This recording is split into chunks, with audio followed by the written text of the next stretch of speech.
Do you want to wake up feeling like you're stepping into who you're meant to be, into the best possible version of you? What if I told you that the key to your best life, health, and happiness are all around you? You just have to find what works for you.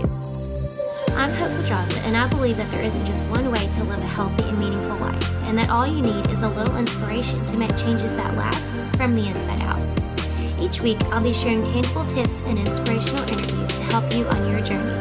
These are the steps to take to improve your life and live with purpose. This is Hopeful and Wholesome. Hey y'all, welcome back to Hopeful and Wholesome. I am still in our series of really unveiling my journey with human design and my innate intelligence. So we are on episode 3 of Awakened by Design. And so if you missed the first couple, you don't necessarily have to listen to those to know what's going on in this one. But it will definitely make more sense listening to the first two before listening to this one. So in the first one, I talked about my type and how I got into it, how I got into human design, kind of its transformation in my life, and then talked about my type and just kind of how I use my strategy and authority.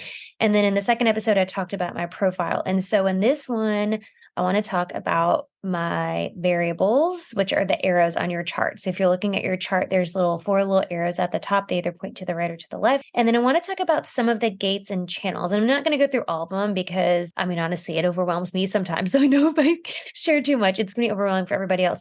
But I want to talk about some of the most important ones that I've come to learn about and really understand, and kind of led to my own evolution, and some that I'm still really, I don't want to say coming to terms with, but still just kind of learning from and acknowledging and trying to figure out like what it looks like in my life. So with the variables, this is what I love about the variables. So the variables are the arrows. So if you're looking at your own chart, and I will say, and we preface by saying this, I said this in the other 2 episodes, if you don't have your chart, I would definitely go get your chart. And while I am talking about mine, some of this is going to apply to your chart too.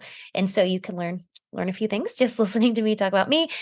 But more importantly, I wanted this series to really be an example of how to really apply human design to your life, what it looks like to integrate it, because it doesn't mean anything if you know the information, right? You can know the information all day long, but it doesn't mean anything if you don't know how to apply it and really integrate it. And that's what I want to paint a picture of here. So with the variables, the arrows, the variables really help with things like goal setting and taking in information and digestion of food, information, energy in your environment and the environments you best thrive in. And with that preferred environment, is it, how you react to that environment, right? Does it relax you? Does it energize you? And you can kind of learn how to use your environment to really optimize how you're showing up, your decision making, and all of those other things that we've already talked about. So with the variables, I'm going to start with mine. So if you're looking at your chart, the arrow that's on the top left, this one is really talking about consistency and digestion. And again, this is digestion of information, of food, of energy. It's digestion of anything and everything. And so my arrow is pointed to the left. So what I learned about myself is that I really benefit from consistency and routine. Surprise, surprise. If you know me at all, you're like, oh yeah. And this means with everything. So like with food, for example, if your arrow is pointed to the left, you really benefit from consistent nourishment, consistent meals. So eating regularly throughout the day rather than just kind of eating like, oh, I'll eat when I'm hungry, or people who are like really into intermittent fasting. It's not going to benefit you at all. And I know for me, you can ask my husband, actually my daughter's the same. I get super hangry. Hangry is like a real thing around here. And so I know that I need to eat regularly. And when I don't, it's not a good situation. And I have what's considered an active digestion. And for those who have our arrows pointed to the left, we are buzzing brains and our constant energy flowing through our channels. And if you look at your body graph, all the lines that are connected, this burns a lot of calories. So your metabolism is a little bit quicker. And so you hate being hungry, consistent meals for nourishment, right? That's what it means. And then the other part of that, in terms of like taking in information, I learn better. I'm what's considered an active learner or a structured learner. So I like to take in information on the daily. Whereas so the opposite of that would be like just kind of learning here and there. Like, oh, I'll pick up information here. For me, I want to take in information daily and have that consistent intake, if that makes sense. So for me, it's, if I'm reading a book or an article or I'm studying something, like I'm always wanting to take in information. Like the more information, the better. I love taking in information and learning, and that's part of that or that active learner. So then on that same side, the bottom arrow on the left, mine points to the right, and this arrow corresponds with things like discipline and which means that I am more of an isolated learner. So I learn better on my own, and I learn better when nobody else is around. So like this makes total sense because in high school and college and grad school, I hated, I can't even think of a stronger word. I despised group projects. Like I hated them. I would much rather just give me the thing, let me do it myself. And it wasn't even about a control thing. It's just, this is how I learn better. I don't learn better. Like study groups were never like, I mean, for me, it was more like, well, I'm just doing it to be social. Like it wasn't really because it's just not how I learn. It's not how I learn best. So I do learn better when nobody else is around. And being in my preferred environment actually relaxes me. So my preferred environment is mountains or like high spaces. And so with your preferred environment, this is what I love about human design. There's so many nuances. Your preferred environment, depending on these arrows here, can either relax you or it can energize you. So if you're feeling kind of like meh, and your energy is lagging, going to if you're in your preferred environment energizes you, that's when you go to that environment. Like it gives you energy and it kind of sparks some things in you. For me, it's the opposite. So if I'm feeling like, but that's how my energy is, my sound effects, then going to my preferred environment actually relaxes me. So it brings me down. It provides clarity and connection with me and with God and that my intuition, like all of those things. So that has been a big piece for me. On the arrows, if you look over on the other side on the right, the top arrow over there points to the left. So for me, this is something that I've honestly had to kind of decondition around myself. And I'm still this is one that I'm still really working on. So this one basically means that you benefit from really zooming in, like you think more linearly. You have really good recall, like memory recall, which resonates, that part resonates, and thinking linearly. But for me, like really integrating this in my business has been because I think there's other parts of my chart that are more kind of like go with the flow and like do what's in the moment. So I'm kind of still navigating this piece. Basically, like in my business, it means that I do better planning things in advance and like getting all the materials prepped and ready to go. And rather than like doing it in the moment. I think sometimes too, I've found this deconditioning part of myself. I find that sometimes if I feel like, no, I just want to do it in the moment, that's really me procrastinating for whatever reason, right? Whether it's like I'm procrastinating because maybe I'm not ready, like I don't have everything ready or I don't feel ready, like I don't feel prepared enough to launch whatever or go into this offer, this program. Or if it's, again, I talked about in the last episode about that like fear of disappointment and kind of playing small because I don't want to be disappointed. I think that's the other piece that shows up for me with this. It's like, no, I just want to do it in the moment and see what happens. And really it's like, no, you're just procrastinating because you don't want to be disappointed. And so that shows up a lot for me. So this one is really this one is tough for me to navigate sometimes. And because I do, and when I am prepared and I have things prepared in advance and I like pre-schedule things and I do that often. And when I do feel better about it is that I don't have to think about it and I can really like hone in on my creative energy that flows. And I just kind of have to recognize where that kind of shadow of my 3-5 comes up is, the fear of disappointment or the fear of like not being enough. That's a really big shadow of the 5 line, like, the worthiness value piece. So I kind of have to navigate that. Okay. So going on to the next arrow. So the next arrow, the bottom right arrow, this one corresponds to like strategy and perspective. For me, this one is a big one for me. So this arrow is kind of like how you are meant to manifest things. And, whether you resonate with that word or not, the fact is that we're always manifesting. Like that's the law of attraction is like the law of gravity. Like it just is. It exists because that's how the world works. That's how the energy in the universe works. So for this one, mine points to the right. So this means that I really benefit from being more broad in what I want to manifest and with a focus more on the feeling. This really resonates because I think I talked about this either the first or the second episode of this series, but I've done a lot of, goal setting and then when, I've done so many programs and maybe if you're a business owner and entrepreneur, maybe you can resonate with this. I've done so many programs where they're like, come up with your ideal client avatar, your ideal client.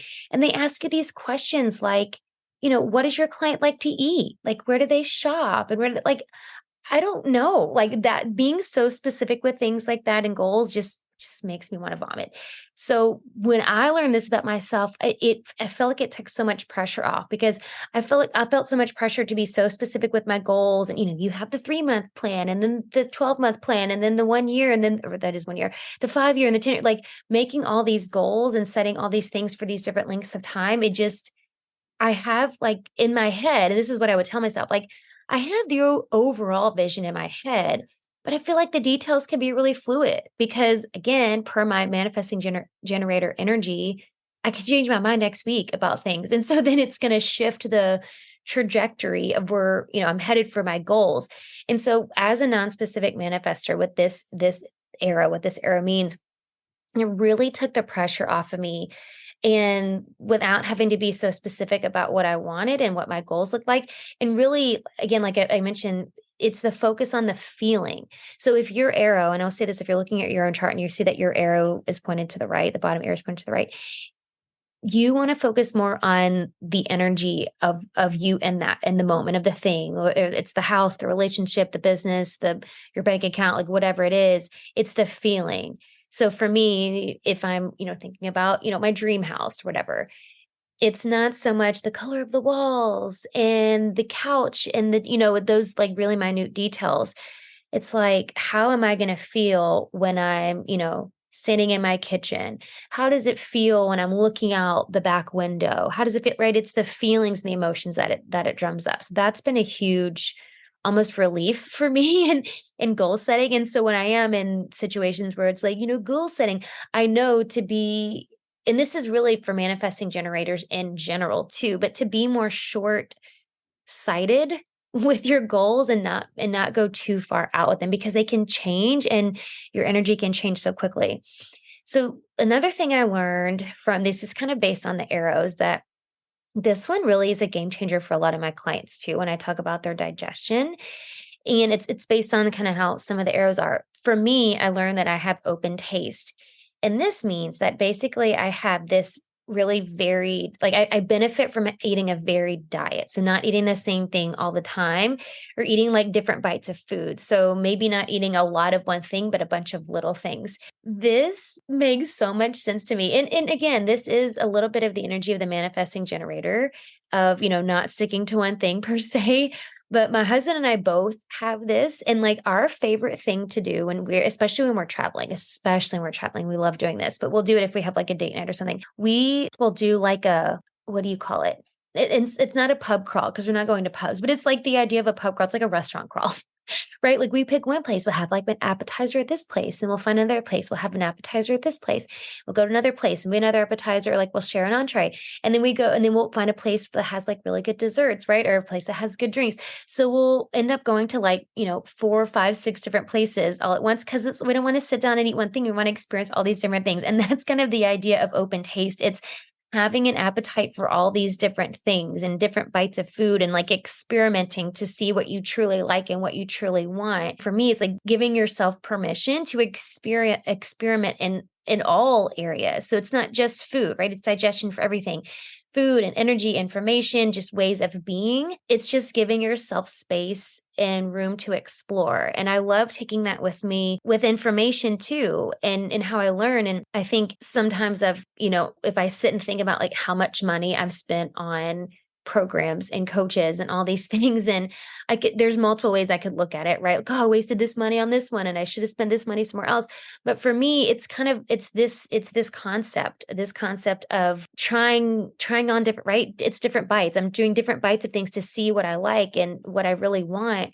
And I've also been able to, I've learned from everything, and you always learn from everything.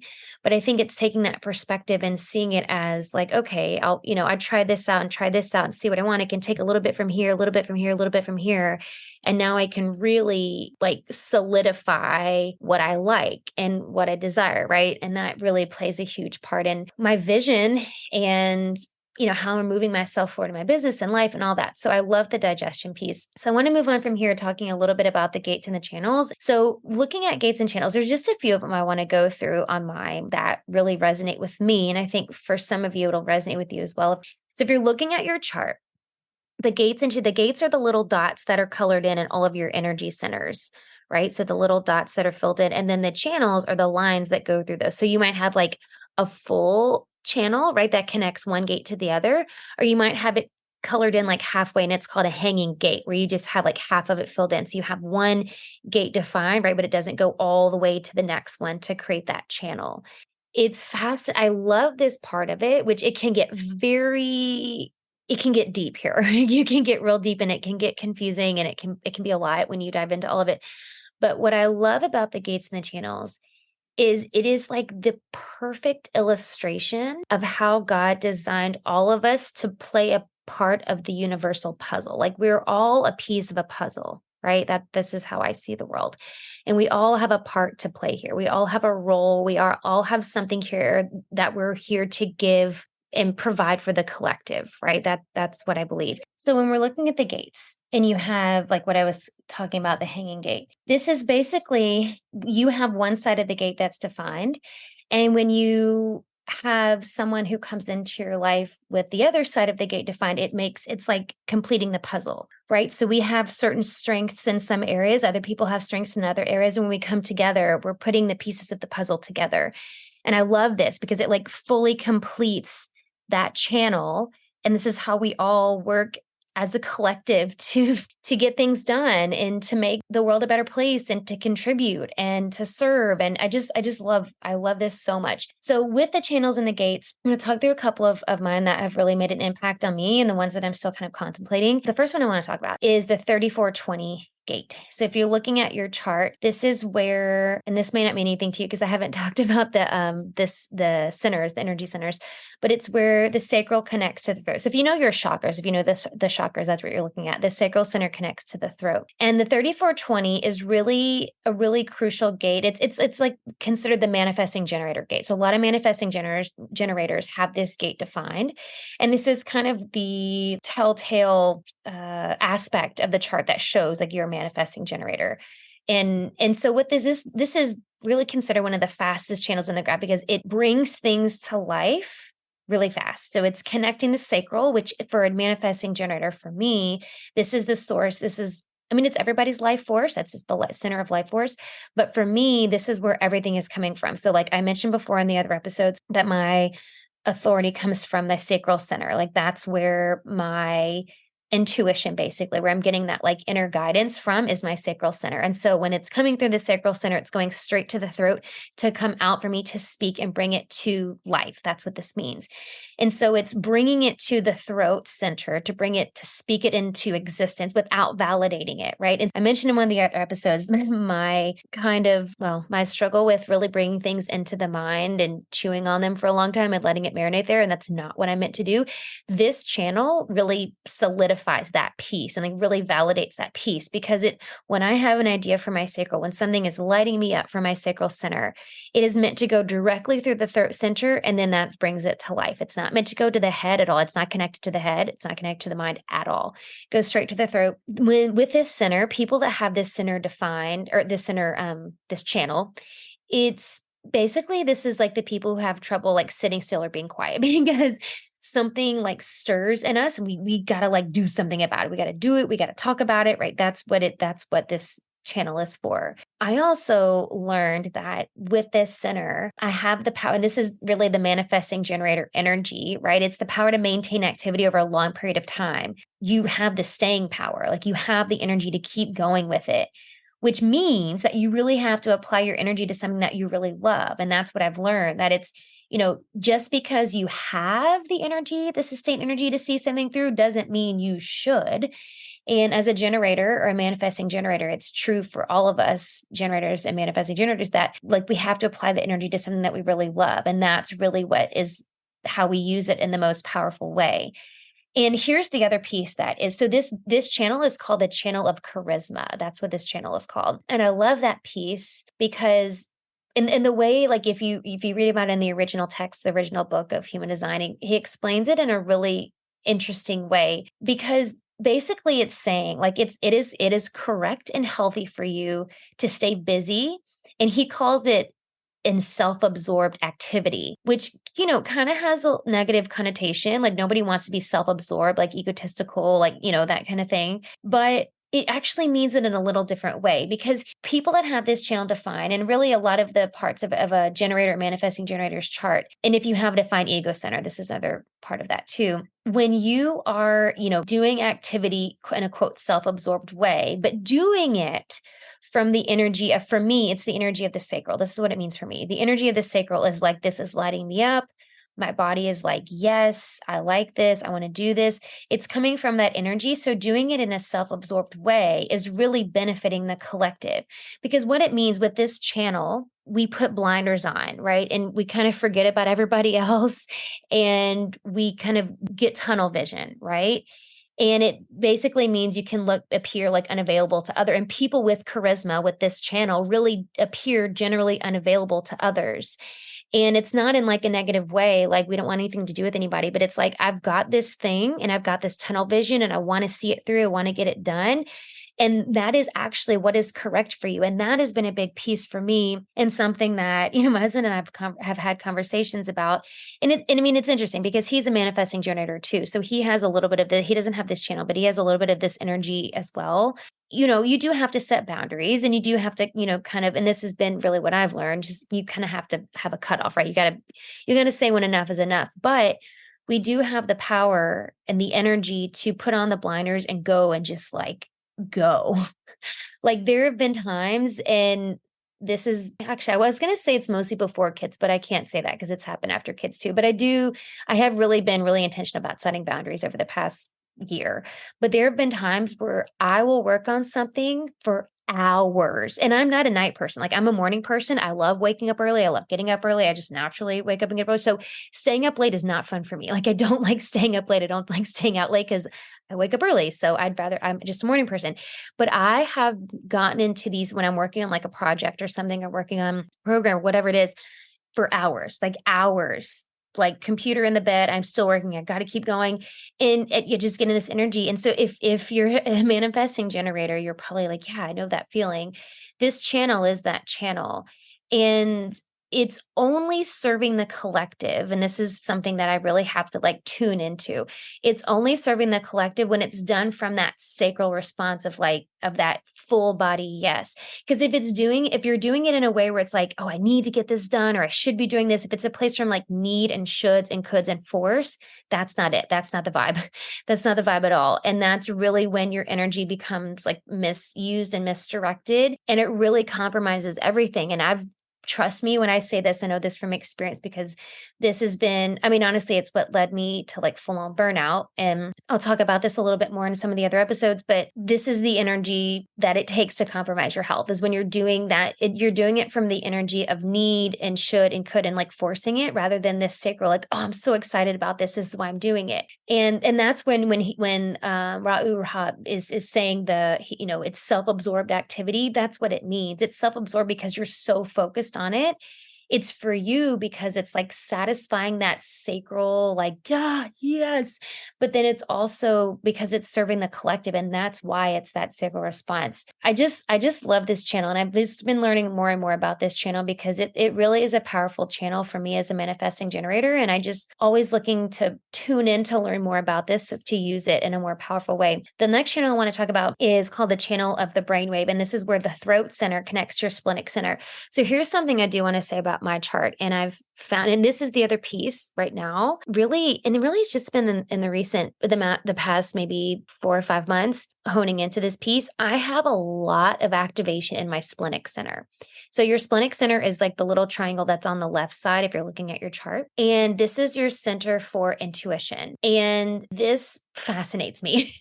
Because I feel like I've gone through periods of my life where I feel like I have really strong sense of intuition about things. And then I kind of question it, right? You kind of become disconnected, and you're like, but did I, am I, could I, and learning about my human design, I'm like, oh, wait, I did know this about myself. And I have so much activation, meaning that I have a bunch of different gates I think I have all but like 1 or 2 gates in that center defined.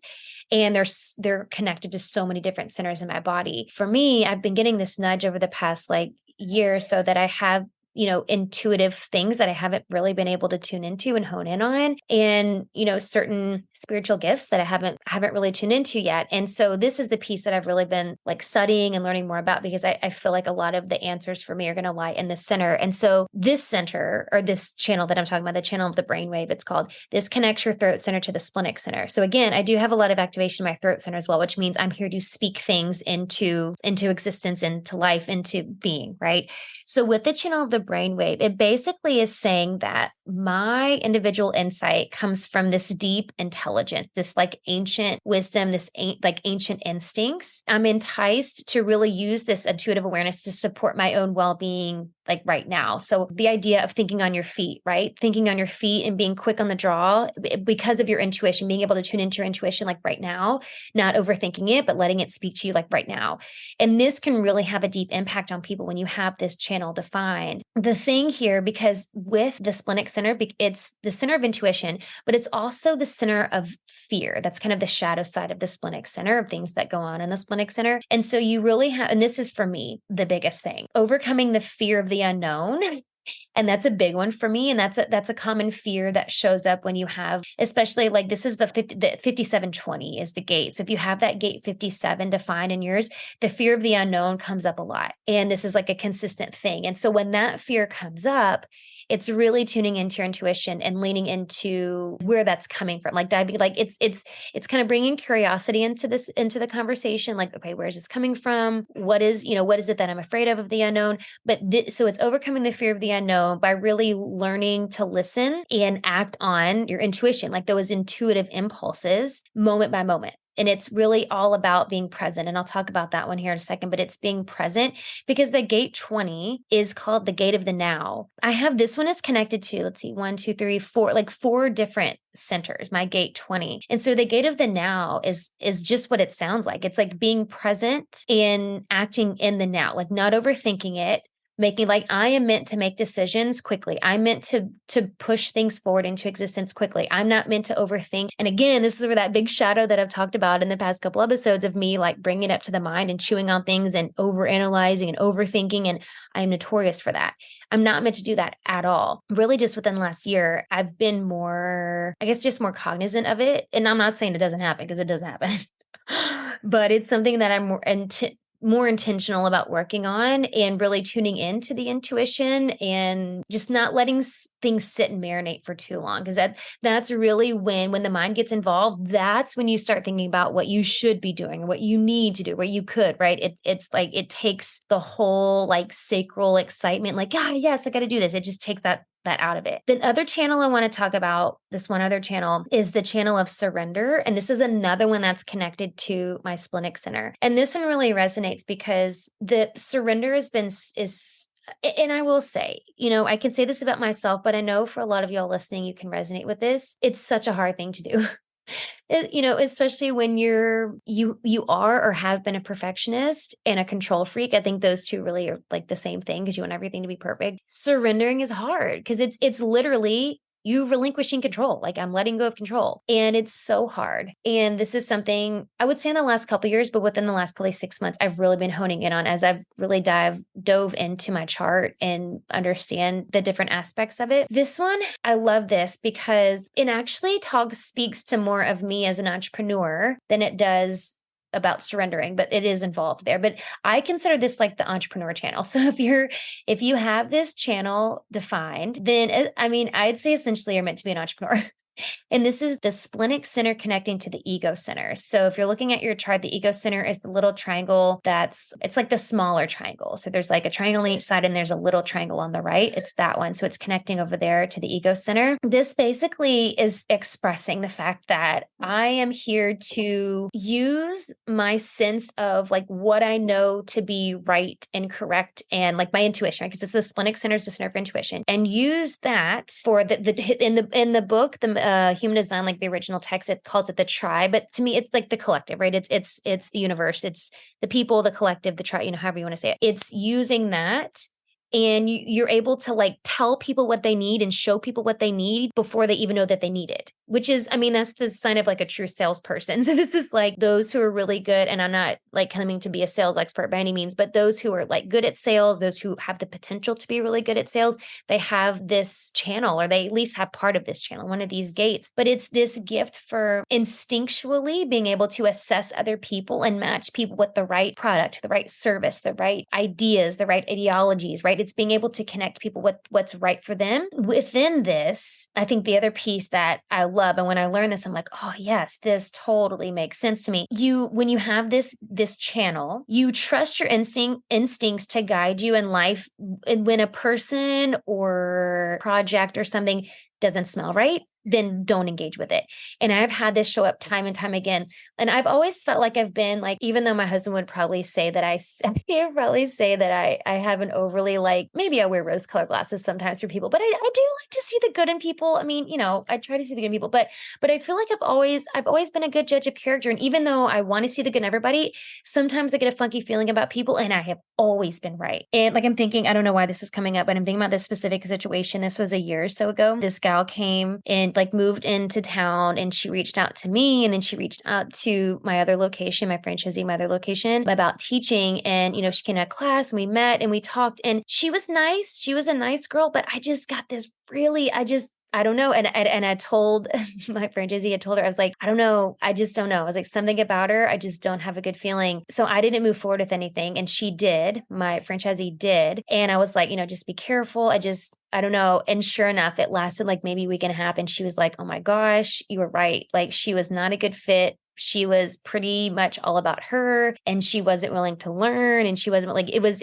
so I don't know why that story sticks out of my head, but it's things like that. I've usually pretty good judge of character. Not saying people don't surprise me, but I can usually see things. And so this channel really kind of speaks to that intuitive knowing about people and about situations that just don't feel right. The other thing about this center is knowing that, like, basically the center is saying, I'm designed to be an entrepreneur and designed to be part of a team. To wait until like the market or the collective recognizes my gifts and what I'm offering, and then they can get on board, right? They get on the bandwagon, they pledge support. Then that's what gives me like the platform to speak and to bring in. So it's like getting people on board with my ideas and what I want to do and where I want to go with these ideas. And once I have people on board, that's when it's like the platform to speak. So think of like, and I have no desire to be in politics, but think of like a politician, right? Because it speaks to this in the human design book. It speaks about like politicians and diplomats, right? You have people who get on board and they get on your side and they get on your team. And that's how you use that to bring it to the collective. But I will talk about my incarnation cross in the next episode, because I think this is worth a separate episode, just because I don't know how long I'm going to talk about it. And there's a lot to talk about. And I would love to be able just to bring forward the concept of learning about your incarnation cross, because it's such a crucial part of just how you're here to evolve and learn and grow. So I will save that for the next episode. And with that being said, I want to invite you to learn more about my new program that I'm launching coming off the tail end of this podcast series and the masterclass series that I'm also doing right now, which you can also jump into. And I will have a link to that in the show notes, because the replays, even if you've missed the first session or two of the series and the masterclass, you can catch up on the replays. And I'm going into more detail about how to implement your human design into your life, in your business. And then coming off the tail end of that is my brand new program called the Innately Aligned Entrepreneur. And all of this that I'm sharing in this podcast series, and essentially what I'm sharing in the masterclass series as well, I'm bringing this to you and how to implement this into your life, in your business, in your relationships, and all the things going on in your world. And this comes off the tail of this most authentic and vulnerable podcast series that I've done to date, where I'm sharing my journey through human design, and I'm sharing my struggles with the deconditioning and the reconditioning and the unlearning and all these pieces that I'm bringing to you here, because it literally has changed everything. And that's why I'm bringing it to you and this brand new program to really take you on the same journey to experience the same transformation for yourself. And it's The innately aligned entrepreneur is really going to revolutionize the way you approach life and business and well-being, because it is combining the ancient wisdom of human design, like I'm talking about here, with the natural rhythms of your cycle, which I'm going to get to in the last handful of episodes in this series, to create this completely transformative experience like no other.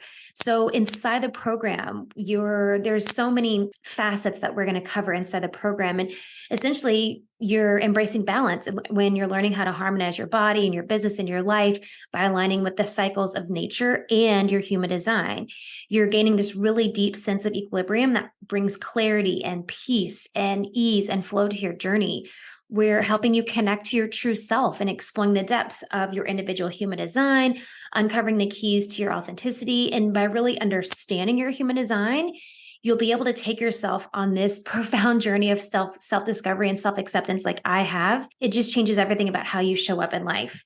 And then the ease and the flow that comes with this, like really understanding how to embody ease and flow and being able to say goodbye to stress and resistance as you really are able to tap into the natural flow of your life and your business by understanding your ever-changing hormonal cycle, how to implement that into your business and how you show up, as well as your human design, right? This program is teaching you how to effortlessly navigate challenges and really fostering growth and evolution. Because that's why we're here, right? That's why we're here on planet Earth. My husband and I had this conversation the other day, talking about just growth and always learning and, these goals and stuff. Because he was saying, we were talking about how many things we want to do in life, right? We want to learn and skills he wants to get better at. He was like, I don't think I'm ever going to really stop wanting to get better at certain things. And I'm like, that's kind of the point, right? Isn't that the point of life, to constantly be growing and evolving? And that's really by understanding these pieces of yourself that I'm teaching you in this program. That's what it's all about.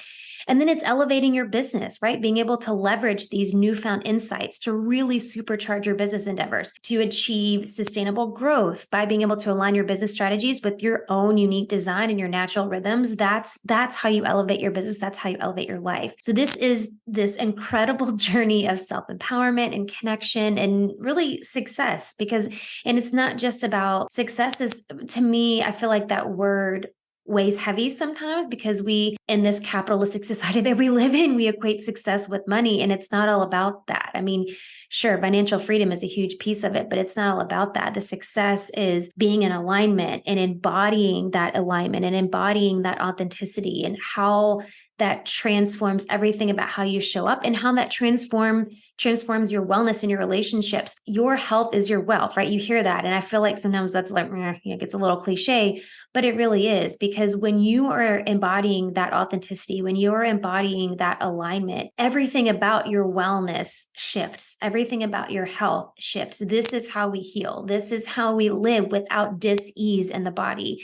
And that's what it's about in this program. It's combining the genius of human design with cycle syncing, and it's like nothing you'll ever experience. So I want to invite you into that. You can click the link in the show notes to get on the wait list. That it's not open quite yet, but it's going to be opening on, I was about to say August, but it's actually October 16th.